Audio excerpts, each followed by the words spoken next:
La lluvia cae con una persistencia casi cruel aquella tarde. Como si el cielo también hubiera decidido rendirse ante el peso de las historias humanas que nadie quería escuchar.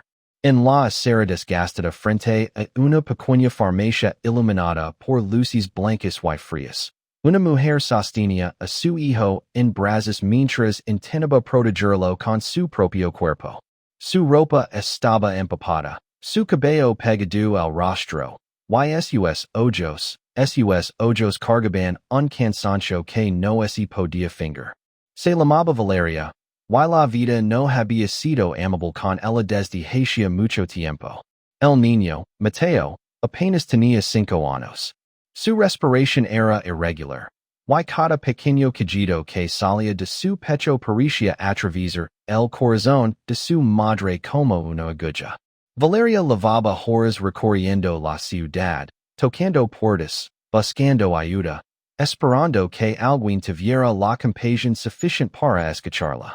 Pero las miradas que había recibido eran las mismas: desconfianza, indiferencia, incomodidad. Nadie quería involucrarse. Finalmente, entró a la farmacia. El ambiente dentro contrastaba con el caos del exterior. Todo era ordenado, limpio, distante. Un mostrador separaba a los empleados de los clientes, como si fuera una línea invisible que dividía dos mundos.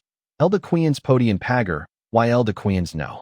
Por favor, dijo Valeria con voz temblorosa. Mi hijo necesita este medicamento. Colocó una receta sobre el mostrador, cuidadosamente protegida dentro de una bolsa plástica.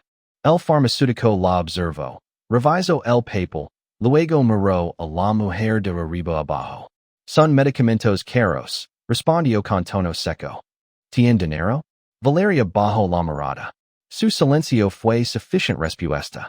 Prometo pagarte cuando pueda. Susurró, apenas audible. Solo necesito que me ayude hoy.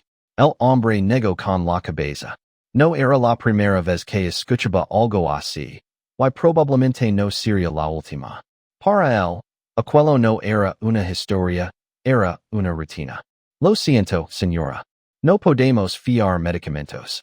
En ese instante, la puerta de la farmacia se abrió nuevamente. Un hombre entró, sacudiendo su paraguas con elegancia. Vestía un traje impecable, oscuro, perfectamente ajustado. Su presencia no pasó desapercibida. Era de esos hombres que no necesitan hablar para imponer respeto. Se llamaba Alejandro Montiel. Un empresario conocido, un millonario que había construido su imperio desde cero. Para muchos, era un símbolo de éxito. Para otros, alguien distante, frío, inaccesible. Pero lo que nadie sabía era que, detrás de esa mirada calculadora, existía una historia que nunca había dejado de doler. Alejandro se detuvo al escuchar la voz que brota de Valeria. Prometo pagarte cuando pueda. Esa frase lo paralizó. No era solo una súplica. Era un eco. Un recuerdo. Su mente viajó años atrás, a una noche muy similar. Su madre, sosteniendo su mano con fuerza, suplicando en un hospital por atención médica que no podían pagar. Él recordaba claramente esas palabras. Las mismas palabras. Y recordaba también lo que pasó después. Regresó al presente con un leve estremecimiento. Observó a Valeria. No como los demás. No como alguien más en apuros. La vio de verdad. Se acercó lentamente al mostrador. ¿Cuánto cuestan los medicamentos? Preguntó con voz firme. El farmacéutico, sorprendido, revisó rápidamente. Son bastante caros, señor. Alejandro sacó su billetera sin dudar. Carguelos. Valeria levantó la mirada, confundida, incrédula. No, no puedo aceptar eso. Alejandro la miró con una calma que desarmaba. No es caridad, dijo. Es una deuda que tenía pendiente con la vida. Ella no entendió completamente, pero sus ojos se llenaron de lágrimas. No de tristeza esta vez, sino de alivio. Mientras el farmacéutico preparaba el pedido, Alejandro no podía dejar de observar al niño. Había algo en él. Algo que lo recordaba demasiado a sí mismo. Como es el alma? Preguntó suavemente. Mateo. Alejandro Asencio. Vía estar bien. No era una promesa vacía. Era una convicción. Cuando recibieron los medicamentos, Valeria intentó agradecerlo, pero las palabras no eran suficientes. Gracias de verdad. No sé cómo. Alejandro levantó la mano. Cuidado. Eso es suficiente. Pero antes de hizo algo inesperado. Sacó una tarjeta y la entregó. Si vuelve a necesitar ayuda, la mim. Valeria miró la tarjeta como si fuera algo irreal. Un puente hacia una vida distinta. No sabía que ese encuentro cambiaría todo. Porque Alejandro tampoco sabía que, al ayudar a esa mujer, estaba a punto de enfrentarse a una verdad que llevaba años enterrando. Y que esa promesa no era el final de una historia. Era apenas el comienzo. Esa noche, Alejandro no pudo dormir. Había algo en la mirada de Valeria que lo perseguía. No era solo tristeza. Era determinación. Era el tipo de mirada que solo tienen las personas que han perdido demasiado, pero aún así niegan a rendirse. Se levantó temprano, algo poco común en el cuando no tenía reuniones programadas. Tomó su café sin siquiera disfrutarlo y miró la tarjeta que había entregado. Había algo más que quería hacer. Algo que no podía explicar del todo. Mientras tanto, en un pequeño apartamento deteriorado en las afueras de la ciudad, Valeria cuidaba a Mateo, quien finalmente descansaba después de tomar el medicamento. Su respiración se había estabilizado, y por primera vez en días, parecía en paz. Valeria observaba su rostro mientras sostenía la tarjeta entre sus dedos. Alejandro Montiel. Ese nombre no lo era desconocido. Lo había escuchado antes. En noticias, en conversations ajenas. Un hombre poderoso. Intocable. Y sin embargo, había decidido ayudarla. No entendía por qué. Pero tampoco había desaprovechar esa oportunidad. Al día siguiente, con dudas pero también con esperanza, decidió llamar. Alejandro respondió personalmente. Pense que no llamarías. Dijo con una leve sonrisa en la voz. No quería molestar. No es molestia. Ven a mi oficina. Cuando Valeria llegó, se sintió completamente fuera de lugar. Todo era elegante, perfecto, distante. Pero Alejandro la recibió sin formalidades. ¿Cómo está Mateo? Mejor, gracias a usted. Hubo un silencio breve. Luego, Alejandro habló. Quiero ayudarte. Valeria tensó los hombres. No quiero limosna. No te estoy ofreciendo limosna, interrumpió él. Te estoy ofreciendo una oportunidad.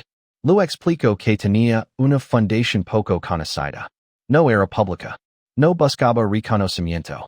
Ayudaba a personas en situaciones críticas, pero de una manera diferente. No solo con dinero, sino con estabilidad. Puedo ayudar a conseguir trabajo. Un lugar donde puedas empezar de nuevo. Valeria lo miró fijamente. ¿Por qué? Alejandro dudó. Era la pregunta que había evitado. Pero esta vez decidió responder con la verdad. ¿Por qué alguien no ayudó a mi madre cuando más lo necesitaba? El silencio que siguió fue pesado. Murió esperando ayuda que nunca llegó, a nadie. Valeria sintió un nudo en la garganta. No quiero que Mateo recuerde un mundo así. Esa fue la respuesta. Y en ese momento, algo cambió entre ellos. No era solo ayuda. Era conexión. Con el tiempo, Valeria comenzó a trabajar en una de las empresas de Alejandro. No fue fácil. Aprender, adaptarse, confiar. Pero lo hizo. Y Mateo creció fuerte. Meses después, en un evento importante de la compañía, Valeria estaba presente. Ya no como una mujer desesperada, sino como alguien que había reconstruido su vida. Alejandro la observaba desde lejos. No con orgullo, sino con paz. ¿Por qué? Por primera vez, sentía que había cambiado el final de una historia que antes solo conocía tragedia. Valeria se acercó a él. Tengo una deuda contigo. Alejandro negó con la cabeza. No. Te prometí que pagaría. Él sonrió ligeramente. Entonces pagala, ayudando a alguien más cuando lo necesite. Valeria Asensio. Lo hair. Esa promesa, finalmente ese cumplió. No con dinero, sino con algo mucho más valioso. Humanidad la noche estaba rota por la lluvia. No era una lluvia suave y romántica, era una tormenta fría, insistente, de esas que parecen carburar a las personas de las calles. Bajo una farola parpadeante, una mujer caminaba sin rumbo fijo, abrazando a un niño pequeño contra su pecho, intentando cubrirlo con su propio cuerpo como ese pudiera protegerlo del mundo entero. Se llamaba Valeria. Y lo único que tenía, en ese momento, era miedo. Mama. Me duele. Susurró el niño con una voz tan débil que parecía desaparecer con el viento. Valeria sintió como su corazón se rompía en mil pedazos. Mateo lavaba 2 días enfermo. La fiebre no bajaba. Su respiración era pesada. Y lo peor, no tenía dinero. Había vendido lo poco que tenía. Había pedido ayuda. Había sido ignorada. Pero una madre no es rind. Nunca. Con pasos temblorosos, entró a la única farmacia abierta. El lugar estaba iluminado, cálido, casi lleno a su sufrimiento. Se acercó al mostrador. Por favor, necesito este medicamento. El farmacéutico tomó la receta sin emoción. Son $120. Ese número cayó como una sentencia. Valeria bajó la mirada. Sus manos temblaban. Yo no tengo ese dinero, pero su voz se quebró. Prometo pagarte cuando pueda. El silencio fue incómodo. Frío. Cruel. No damos fiado. Respondió el hombre sin mirarla. Y en ese instante, algo dentro de Valeria se rompió. Sus piernas casi cedieron. Abrazó más fuerte a su hijo. No lloró fuerte. No gritó. Solo dejó caer una lágrima silenciosa. Y entonces, la puerta se abrió. Un hombre entró. Elegante. Impeccable. Distante. Pero no era su traje lo que imponía. Era su presencia. Alejandro Montiel. Un nombre que, en la ciudad significaba poder. Millions. Influencia. Pero en ese momento, significaba algo más. Destino. Él escuchó esas palabras. Prometo pagarte cuando pueda. Y ese quedó congelado. Porque no era la primera vez que las escuchaba. Su mente lo arrastró años atrás. Un hospital viejo. Una mujer llorando. Su madre. Por favor, mi hijo prometo pagar. Pero nadie ayudó. Y esa noche. Él la perdió. Alejandro cerró los ojos un segundo. Y cuando los abrió, ya no era el mismo hombre. ¿Cuánto es? Preguntó con voz firme. El farmacéutico se enderezó. $120, señor. Alejandro sacó su billetera. Cárgalo. Valeria levantó la mirada, confundida. No, no puedo aceptar eso. Alejandro la miró directamente. Si puedes. Pero yo no lo conozco. No necesitas conocerme. Respondió. Solo necesitas salvar a tu hijo. Las lágrimas comenzaron a caer sin control. Pero esta vez, no eran de desesperación.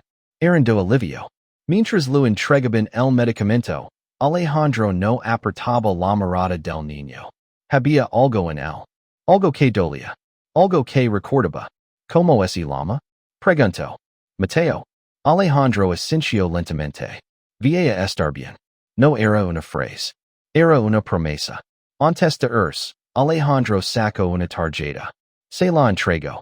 Si el mundo vuelve a dar la espalda, la mame. Valeria sostuvo esa tarjeta como si fuera un milagro. Porque, en ese momento, lo era dada la mañana siguiente, el sol parecía distinto. Para Valeria, era la primera vez en mucho tiempo que no despertaba con miedo. Mateo estaba mejor. Respiraba tranquilo. Dormía en paz. Y eso no tenía precio. Miró la tarjeta. Alejandro Montiel. Un nombre poderoso. Pero para ella, era el hombre que había salvado a su hijo. Dudó. Mucho. Pero finalmente l'amó.